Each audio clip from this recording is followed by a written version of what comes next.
Hello guys, today నా lunch ఏంటో చూసేద్దామా. వివాహ భోజనంబు వింతైన వంటకంబు అన్నట్టు వేడి వేడి రైస్లోకి వేడి వేడి పప్పు, అలాగే క్యాప్సికమ్ ఫ్రై.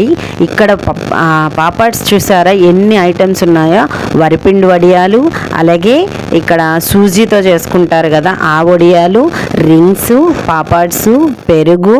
తర్వాత పప్పు ఉండేటప్పుడు మనకి వేడివేడి అన్నంలోకి పచ్చడి కూడా కావాలి కదా, టమాటా పచ్చడి, దాంతోపాటు నెయ్యి. వీటన్నిటితో పాటు ఇంకా మజ్జిగ మిరపకాయ లేకపోతే బాగోదు కదా, వాటిని కూడా యాడ్ చేసుకొని ఆహా ఒక్కొక్కదంతా తింటే ఉంటుంది ఆ మజాయే వేరండి. చాలా బాగుంటుంది కదా. ఫ్రైడే, సాటర్డే ఇలాంటి టైంలో ఇవి తీసుకుంటే సూపర్గా ఉంటుంది. ఇది నా యొక్క ఫీలింగ్. మరి మీరేమంటారు? మీ ఫీలింగ్ ఏంటి? మీకు ఎలా ఇష్టమో మీ లంచ్ కామెంట్స్ కూడా తెలియజేయండి. ఈ వీడియో లైక్ అయితే కామెంట్ చేసి లైక్ చేసి సబ్స్క్రైబ్ చేసుకోండి. Thank you for watching.